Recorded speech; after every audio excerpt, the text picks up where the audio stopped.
ரெண்டாவது சிபிஐ யாரு கேட்டா? இவங்க தானே கேட்டாங்க. அப்ப அதுக்கு ஒத்துழைக்க வேண்டியது விஜயனுடைய கடமை. ஒரு வார்த்தை மூச்சு விடக்கூடாது. நம்ம ஜனநாயகன் படத்த பத்தி ஏன் விஜய் பேசலன்னு தான் நம்ம கேட்கிறோம். எல்லாரும் குரல் கொடுக்குறாங்களே, உங்க படத்துக்கு நீங்க குடுக்கலையே, அது தப்பு இல்லையா? உங்களுக்கே குடுக்கலைன்னா, சரி நீங்க புரொடியூசர் இல்லன்னு வச்சுப்போம். மறைமுகமா ஏதோ அரேஞ்ச்மென்ட் இருக்கும். XYZன்னு ஒரு புரொடியூசர் இருக்கிறார்.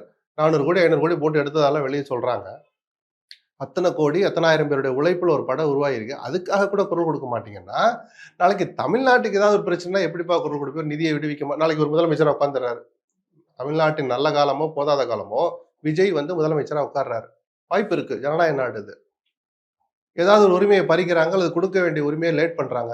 விஜய் இப்படி மௌனமாவே இருப்பாரா? இது ஒரு ஸ்ட்ராட்டஜின்னு விஜயினுடைய ஸ்ட்ராட்டஜிஸ்ட்லாம் இப்ப சொல்லிக் குடுக்குறாங்கல்ல. உங்க பிம்பம் அப்படியே கொண்டுட்டு போகணும் அப்படின்னு.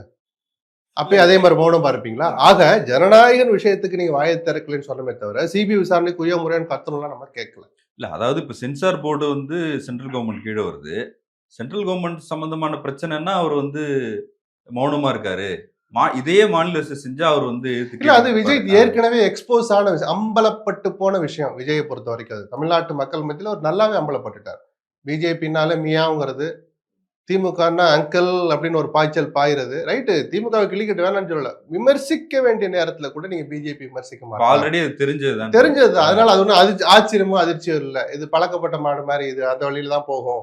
அப்படின்னு எல்லாருமே அத வேற மாரி அத எப்படி எடை போட்டு தேர்தல் காலத்துல பார்ப்பாங்கிறது தான் ஒரு பார்வையே தவிர, விஜய் இப்படி நடந்துக்கிறதுல எனக்கு ஆச்சரியம் இல்ல. பட் ஜனநாயகன் படங்கிறது நீ பிஜேபி கூட எதிர்க்க வேண்டாம்.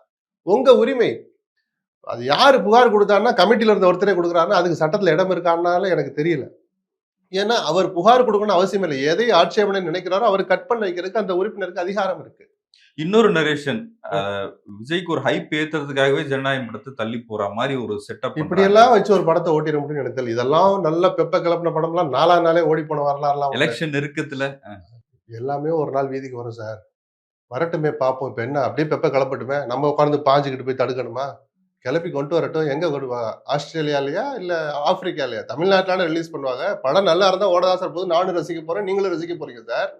நல்லா இல்லைன்னா சுருட்டிட்டு போக போறாங்க. அதுக்கு மேல அதுக்கு முக்கியத்துவம் தர வேண்டாம். சிபிஐ விசாரணை பொறுத்த வரைக்கும் கேட்டது அவர்தான். அவருடைய கட்சியினர் தான். உள்ள அப்படி கிரில் பண்றாங்க, அப்படி பண்றாங்கலாம் தகவல் வருது. பட் எனக்கு தெரிஞ்சு அதை ஒரு கருவியாக, ஒரு மையமாக வைத்து விஜய தங்கள் அணிக்கு இழுக்கிறதுக்கான எல்லா வேலையும் அமித்ஷா செய்வார். அது பிஜேபின்னு சொல்லுங்க, மத்திய அரசு சொல்லுங்க, என்ன அமித்ஷா அந்த முயற்சியை கடைசி வரைக்கும் கைவிட மாட்டார். ஏன்னா எடப்பாடியால முடியல. ஏன்னா அவர் கெஞ்சி பார்த்தாரு, கொஞ்சி பார்த்தாரு, வரல விஜய்.